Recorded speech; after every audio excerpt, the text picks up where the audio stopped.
sorrisos, lágrimas, gritos. Cada emoção conta uma história. O que nos move? O que nos conecta? O que nos faz humanos? Prepare-se para sentir, refletir e se emocionar. Porque, no fundo, somos feitos de sentimentos. Bem-vindo ao universo das emoções.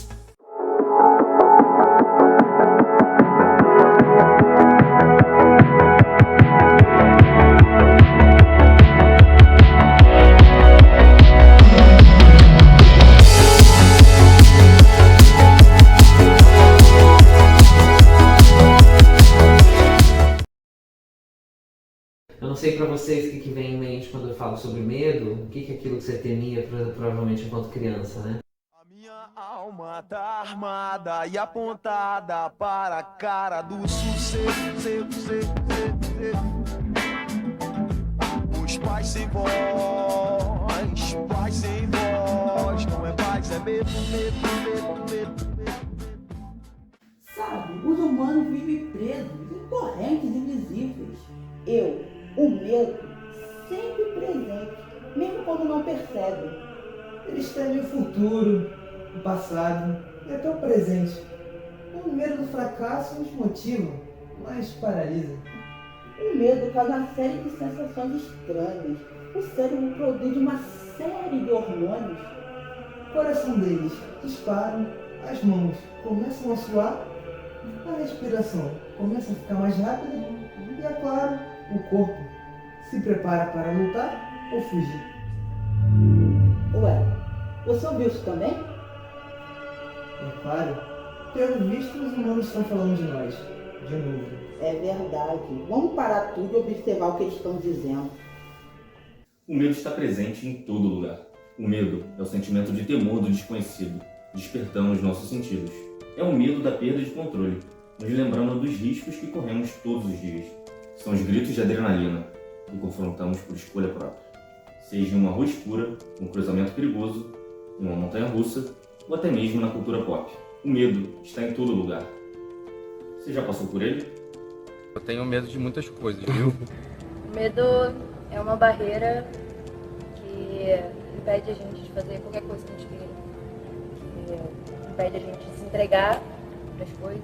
Eu tenho medo de alguma coisa ruim acontecer com a minha filha. Ficar sozinha. Eu tenho medo de perder pessoas que eu amo. Eu tenho medo de eu mesmo morrer. Eu temia muito o escuro. E eu fico pensando nisso, né? O que podia existir no escuro é o que me dava medo. Então é muito mais o que está vivo, o fantasma, do que o que morreu. Então eu penso nisso sobre o medo. O medo é sobre o que está próximo, é o que é parecido e não só o que é estrangeiro. O medo não é apenas uma emoção. Ele também é uma ferramenta poderosa, usada ao longo da história para manipular, influenciar e, sobretudo, controlar. Que seria o medo enquanto uma ferramenta de biopoder. O medo ele cumpre uma função social muito importante. Diversas religiões diferentes se apoiam sobre o sentimento de medo.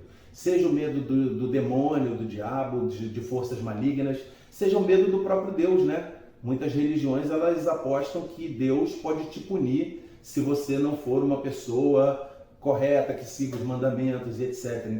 Uma função que é organizadora, é uma função que também é uma função do Estado, um Estado soberano, opressivo, racista e historicamente sempre em dívida, né? É como diz o Emílio Miri Lopes no livro Os Quatro Gigantes da Alma: o medo, a ira, o amor e o dever. O medo pode ser entendido sem ser sentido, mas não pode ser sentido sem ser entendido.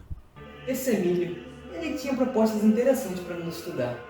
Eram 3 tipos de manifestação do medo, não é? É verdade. O instintivo é aquele orgânico. O racional é aquele pensado e calculado. E tem também o imaginativo. Esse último é o meu favorito. Pô, mas fica calado aí, vamos escutar eles de novo falando. É de pensar nessa articulação do medo enquanto uma coisa que perpassa todos nós, que fala talvez da defesa da vida, né? Talvez, acho que não me interessa tanto esses termos do poder enquanto uma emoção básica e tal, mas acho que o medo enquanto isso que nos defende daquilo que é estranho ou estrangeiro, e mais incrivelmente e também bonito, nos defende daquilo que é semelhante demais. Essa condição, que não só talvez seja do humano, mas do vivo, de vulnerabilidade, de estar desprotegido. O medo nos move, nos desafia, nos protege. Ele é um lembrete constante de que somos humanos, frágeis, mas também resilientes. Barry Glasner, em 2003, analisou os números de crimes de uma cidade estadunidense e como isso era divulgado. De forma resumida, mesmo em épocas de redução de dados de crimes e violências, a sensação de medo era constante e até mesmo aumentava. Não era um medo real, mas uma percepção, uma imaginação de que estava aumentando. O medo estava incitado no público geral. Isso é uma estratégia, por exemplo, da ideologia neofascista.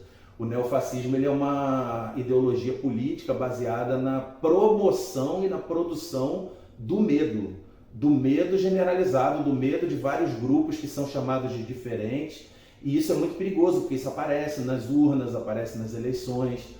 A cultura pop sempre encontrou no medo uma fonte inesgotável de inspiração. Filmes, séries, livros e até mesmo jogos exploram nossos piores pesadelos e muitas vezes trazem à tona fobias que carregamos.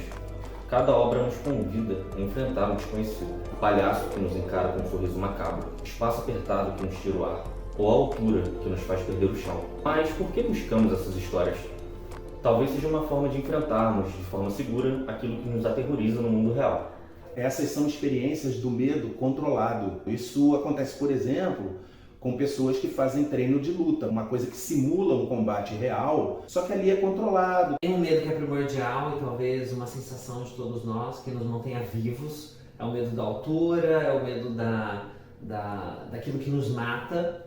Mas eu fico pensando de um medo que não necessariamente some, mas a gente vive apesar dele. Curioso que quando eu estava vindo para cá, fiz umas anotações, quando eu fui escrever o medo como condição básica da experiência humana, eu acabei escrevendo experiência urbana. O medo é universal, nos paralisa, nos protege e nos ensina. O medo pode ser a sombra que é dissipada pela luz.